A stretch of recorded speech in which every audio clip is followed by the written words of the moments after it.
This is a lecture from Open Tuition. To benefit from the lecture, you should download the free lecture notes from opentuition.com. Let's go through and have a look at intangible assets. It's governed by IAS 38. It's a standard that you've seen previously in the days of F7. It was very briefly touched upon as well, wasn't it, in F3, but only ever so slightly. It doesn't get advanced any further, so everything that you've seen still holds here at P2 level. However, the questions tend to use the same rules, but in an ever so slightly more complex scenario. But you will see that as you work through the questions, and we'll see it with the example at the end of the session here. So again, key bits about intangibles are that they have no physical substance compared to your tangible non-current assets such as PPE, but they bring value to the business, don't they? That they bring inflows of economic benefit. Common examples that you've got there are patents, brand names, and is it licenses? We just then need to think then, however, whether or not those patents, brand names, and licenses actually specifically meet the intangible criteria as per the standard and as per our underlying framework rules as well. Okay, so when you're thinking about recording an intangible within the financial statement, so recording it within the SFP, then there's essentially three factors to go through and consider. The first one that you have to go through and consider there is it identifiable? That's probably the most difficult one to get your head around. Essentially, can you sell it separately? Okay, so could you take that intangible and sell it by itself without selling the rest of the business? Okay, and I thought patents, licenses, even the brand name could potentially be sold separately. We then need to think about control, because that goes back, if you like, to what we have not just within IAS 38, but also within the definition of an asset. So the second thing that we need to consider is, do we control the benefits that we get from the asset, or do we prevent other people from getting those benefits? And again, with a patent, with a license, we prevent other people being able to use our idea via a patent. With a license, we are the only people who are allowed to publish that material.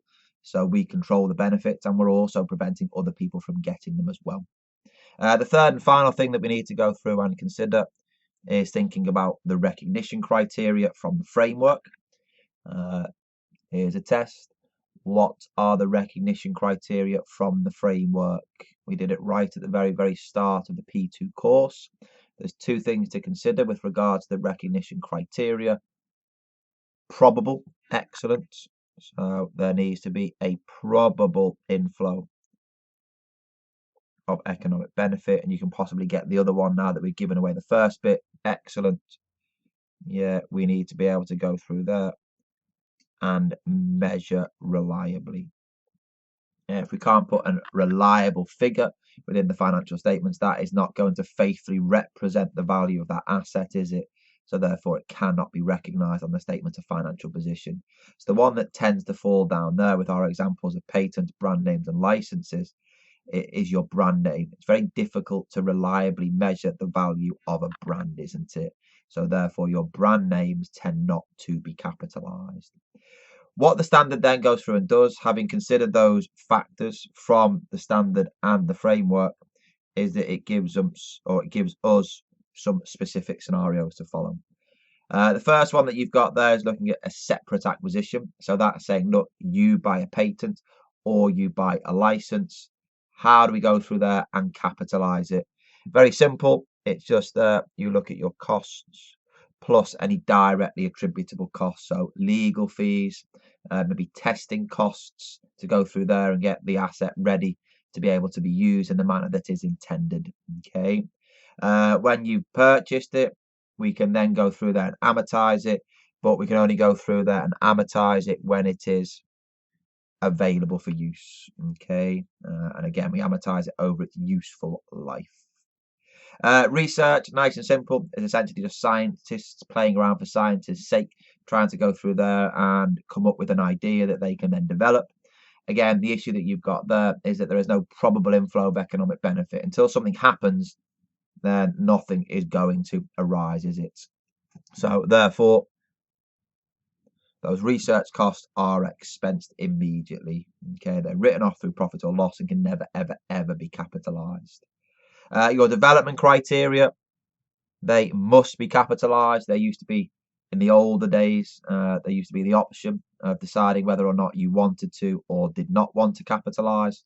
Now, in order to ensure comparability between entities, if you meet the criteria, then you must capitalize. Again, you've got the criteria there that you'll have seen previously in F7 and in F3. Believe me, they are covered in F3. So it's there. Can the intangible be sold, or are you going to use it? Is it commercially viable? So is there a market? Is it technically feasible? So it can actually be developed. And do you have the resources to complete it? Okay, so do you have the money, the staff, and the expertise? And essentially, those four aspects there are specifics that arise from IAS 38. The two that you have there at the bottom are looking at our underlying principles within the framework, and then IAS 38 just advances them a little bit further, doesn't it? So in order to recognize the development cost as an asset, we need to be able to measure it reliably, and we need to be able to go through there and have, is it overall economic benefits? Okay, so what we do there is we say we can measure the expense reliably as opposed to the cost, and instead of probable, it's overall economic benefit, because what we can do then is we can play around and we can create a mnemonic which is there called sector.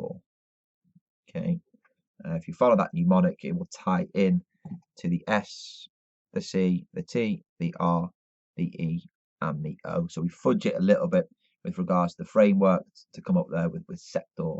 Okay, again, I think some of the tuition books by some tuition providers use one called Pirate. That's just playing around with the mnemonic ever so slightly and using different letters to help you out. Okay, and then what you've got is any other internally generated intangibles. So brands, mastheads, they cannot be capitalized. Why? Because you can't measure the cost reliably, essentially. So if you spend money on your brand, money on your masthead, you're not specifically spending it on the brand or the masthead at the top of your newspaper. Okay, so the Financial Times is the masthead on the Financial Times paper. You're just developing the overall business. You're making improvements to the business. You're not specifically improving the brand or the masthead. So therefore, it's not deemed to be measured reliably, and therefore we cannot capitalize it. Okay, brands can only be capitalized as part of the acquisition of a subsidiary.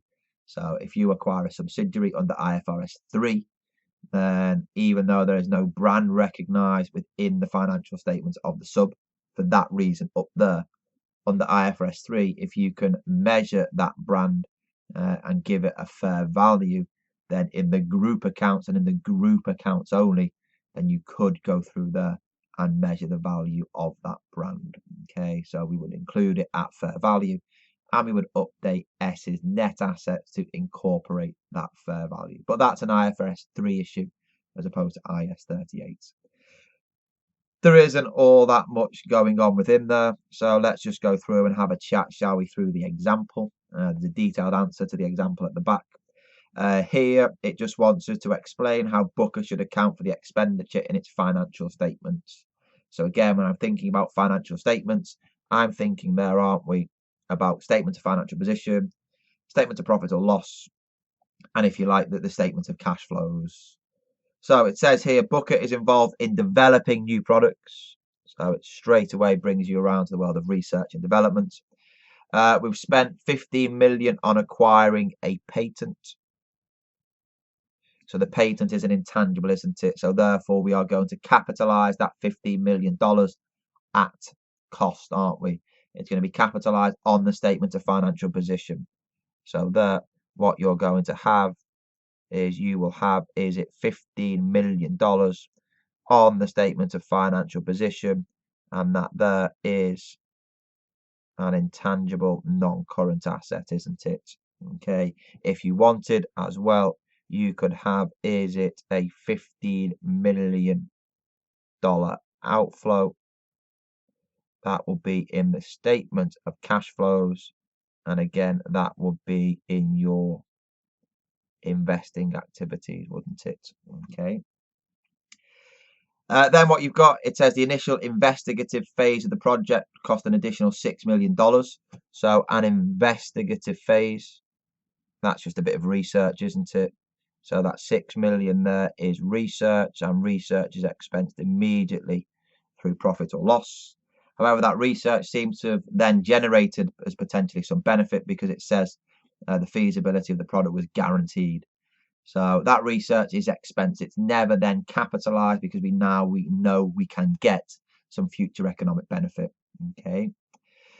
Subsequent expenditure incurred on the project or on the product.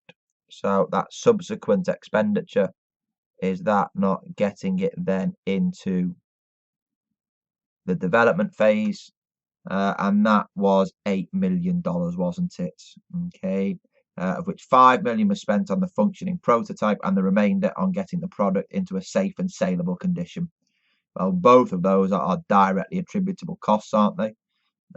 So 5 million on the functioning prototype, and also the 3 million on getting it into a safe and saleable condition.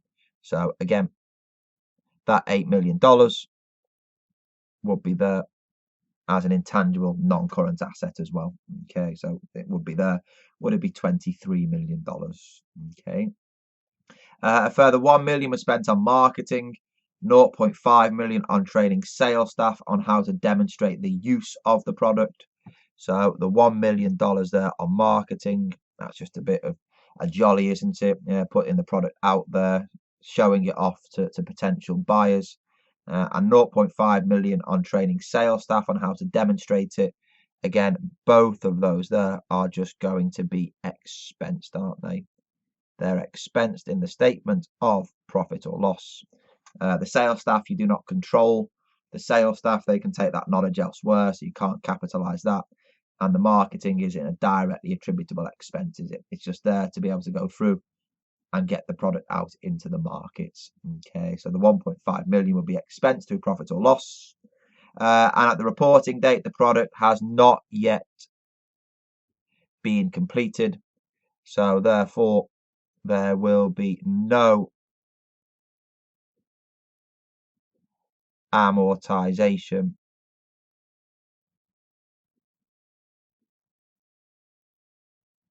of the development expenditure, will there? Okay, because it's not yet ready for use.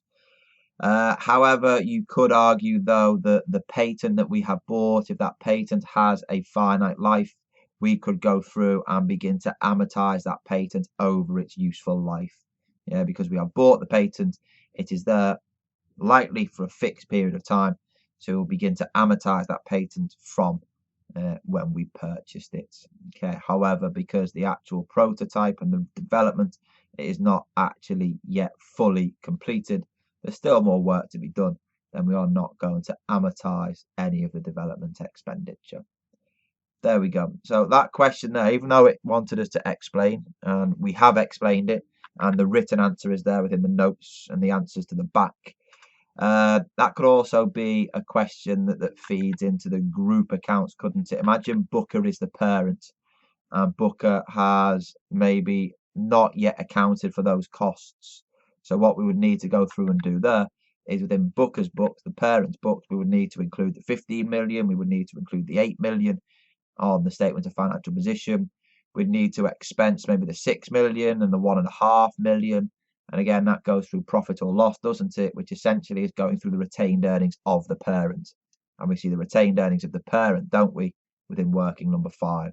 So as you go through and look at examples like this, which is trying to gear you more towards the explanation and thinking about how to write an answer for question 2 or question 3, if there's numbers involved within it, then don't forget there to think about how that then may apply to a group style question as well. Okay, because when you're in a group accounts question, I know it's 35 marks for what we say is groups, but 15 maybe of those marks are, if you like, for the group accounts aspect. The remainder, maybe a bit less, it is going to be there for the numbers on the accounting standards. So that's it, just a little bit of revision, a bit of recap with regards to intangibles. Doesn't crop up all that regularly, but that doesn't mean to say that it is not examinable. If it is examinable, you need to be comfortable with the basics. If you are, you'll have no problem whatsoever on any intangibles question.